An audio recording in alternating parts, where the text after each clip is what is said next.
made the right decision. 복수를 할 것이다. 미국은 자신이 얼마나 큰 실수를 했는지 모른다.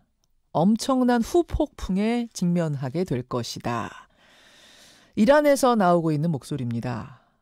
미국이 폭살한 솔레이마니 이란 사령관은요, 그저 일개 사령관이 아니고 이란의 국민 영웅이었습니다.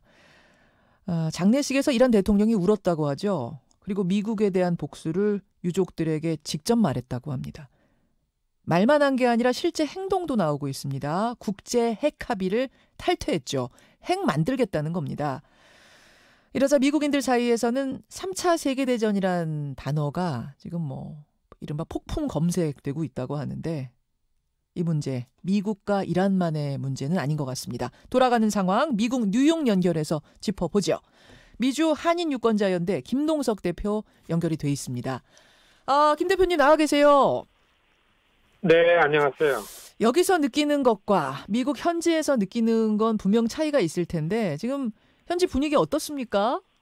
한국보다 훨씬 더 긴장된 국면이다 이렇게 설명하는 게 맞다고 봅니다. 비견한 예로 지난 주말에 미국에서도 징병제가 아니지만 징병 대상이 되는 사람들은 남성이면서 18살에서 25살까지가 징병 대상이거든요.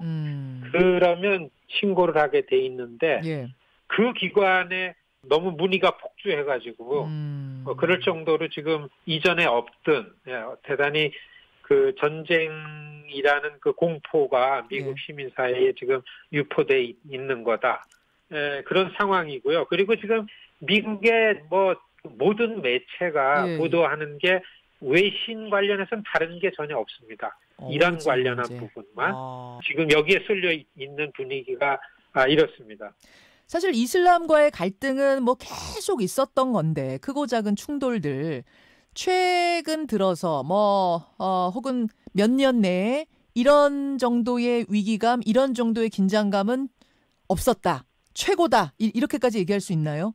그렇습니다. 왜냐하면은 이번 사건은 대테러 전쟁이라는 걸로 설명이 되지 않는 명분이 너무 약한 다른 정상 국가의 겉에 나와 있는 군사 지도자들 다른 나라 영토에서 제거를 했기 때문에 국제사회의 비난 여론을 미국이 감당할 방도가 별로 없다. 이제 미국의 그 모든 매체에서 이런 부분들을 중점적으로 다루고 있습니다. 그렇지만 그 트럼프 대통령은 이런 명분이 있었다, 주목하고 있었다. 그래서 이런 얘기를 하고 있지만 이게 그렇게 어필하지 못하고 있는 그런 분위기입니다. 사실 솔레이마니 사령관을 제거하려면 지금 미국의 기술력으로 어려운 일이 아니었음에도 불구하고 오바마 대통령 때도 쭉 미뤄왔던 거기까지는 나가지 않았던 것을 트럼프가 전격적으로 결정했다. 그런데 그 명분이 사실상은 후폭풍을 생각할 때에 비하면 약하다. 그러면 왜 그랬을까? 후폭풍이 어마어마하게 불 거라는 걸 알면서도 트럼프는 왜 그랬을까? 바로 이 부분이거든요. 어떻게 분석하세요? 지금 이 설명을 많이 하는 전문가들은 그 설명하는 게 대통령의 처지, 지금 놓인 처지를 좀 돌파구의 전략적인 부분이 아닌가 이제 이렇게 설명되는 부분이 많습니다. 트럼프 대통령 탄핵은 어디까지 진행 중이었어요? 하원에서 통과된 건 우리가 알고 있었는데 그 다음에 분위기가 어땠어요? 내일서부터 오픈하는 워싱턴 의회에서는 상원에서 임피치 트라이얼 그러니까 이거를 탄핵을 이제 심의하고 조사하는 시작을 할 그런 지점에 와 있는 거거든요. 딱 앞에 두고 있었거든요. 트럼프 대통령이 워싱턴에 오면은 다시 탄핵이라는 이 수렁에서 이제 본인이 들어가야만 되는 그런 지점이었었죠. 딱 그 지점. 그러니까 결과로 볼 때는 지금 내일 워싱턴에는 모든 뉴스가 이제 없는 겁니다. 그러네요. 이란과의 이 전쟁 분위기 고조된 거 외에는 전문가들이 트럼프 대통령이 이 자기 탄핵이라는 부분을 좀 그 다른 뉴스거리를 만드느라고서 전략적으로 한 거 아닌가. 이렇게 진단하는 전문가들이 대단히 많다. 그렇습니다. 근데 김동석 대표님, 사실 탄핵안은 상원으로 넘어가면 통과될 가능성이 적었어요. 이 의석 분포를 보면. 그런데도 불구하고 트럼프가 이 이란에 대한 공격, 이란의 사령관 제거라는 승부수를 택한 건 왜일까? 재선을 생각해서는 이거 오히려 부담스러운 거 아닌가요? 이런 상황? 왜냐하면 중동은 사실 전쟁을 시작할 수는 있어도 빠져나오는 게 상당히 어려운 곳이어서 함부로 뛰어들지 않잖아요. 미국 지도자들. 지금 대체적으로 이 분위기를 평가하는 거는 그 전면전의 가능성은 매우 낮다. 그리고 트럼프 대통령이라든지 미국의 이런 안보 이 책임자들이 생각할 때에 예. 이란과의 문제에 있어가지고서 이 정도로다가 전쟁 기운이 고조될 거라고 예상을 하지 못한 거 아니냐 이렇게 설명을 많이 합니다. 그렇기 때문에 일단 2020년 새해 들어오자마자 트럼프 대통령 탄핵이라는 이걸로다가 한동안 갈 거고 곧 선거는 시작되고 그렇죠.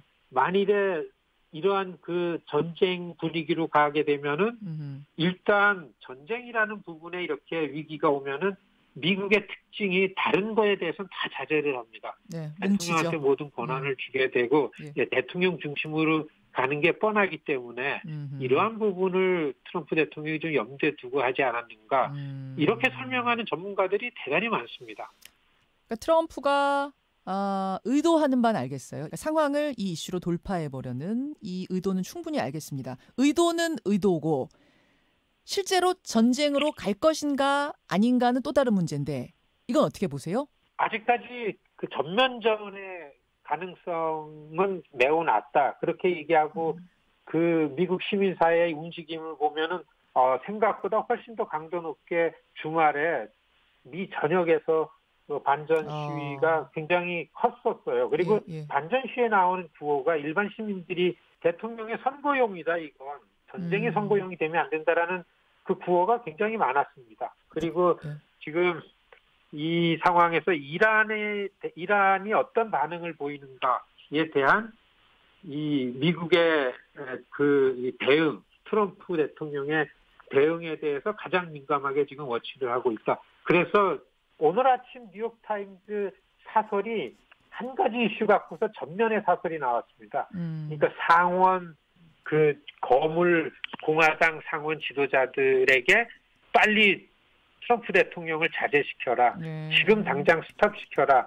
라는 사설이 나올 정도로 예측하지 못했던 분위기로 쏠려 나가고 있다. 이렇게 보여집니다. 그리고 트럼프 대통령은 제일 전쟁으로 가면 안 될 거라고 생각하고 있는 게 보입니다. 이제까지 트럼프 대통령 리더십의 스타일로 봐서는. 그렇기 때문에 그 장군을 피살한 거는, 그 공격해서 한 거는 어떻게 보면 대단히 경솔하고 충동적인 그 결정이 아니었는가, 이렇게 보여지는 거죠. 이런 과제를 놓고 볼 때 전면전으로 갈 가능성은 별로 크지 않다. 이렇게 생각이 듭니다. 알겠습니다. 뭐 이슈로 이 상황, 탄핵 상황을 돌파해 보려는 것까지지 이것을 전면전으로 확대시키는 건 트럼프도 원치 않고 뭐 국민들은 당연히 반대하고 이런 분위기라는 말씀. 뭐 이렇게 되면은 이제 우리한테 어떻게 영향을 미칠까 이쪽으로 관심이 또 쏠리는데 북한 얘기는 쑥 들어갔겠어요?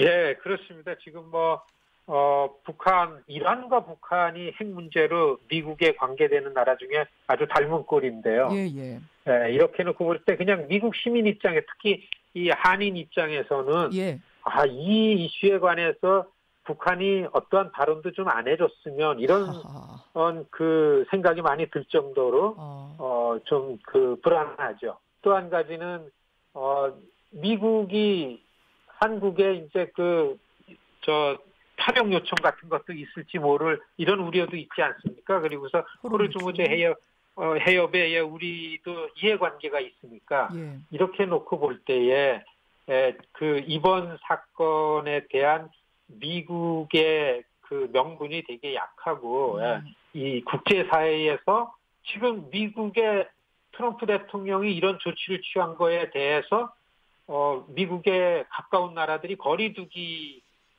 하고 있다라는 뉴스가 많이 나오지 않습니까? 예. 그렇기 때문에 아주 신중하게 잘 이 난국을 한국도 좀 헤쳐나가야 되지 않나 이렇게 생각이 됩니다. 현지에서 보시기에 호르무즈 해협에 파병을 할 것인가 말 것인가를 결정해야 되는 우리가 거리두기, 즉 파병을 좀 미룬다거나 결정을 미룬다거나 혹은 거부해도 크게 문제는 없을 거라고 판단하세요?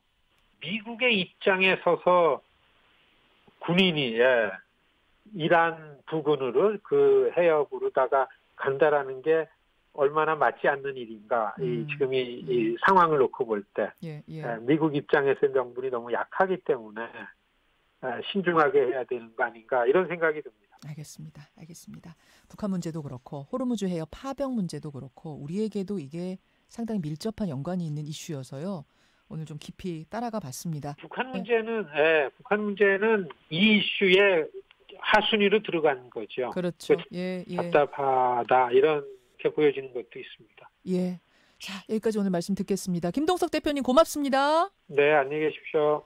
미주 한인 유권자 연대의 김동석 대표, 미국 연결해봤습니다.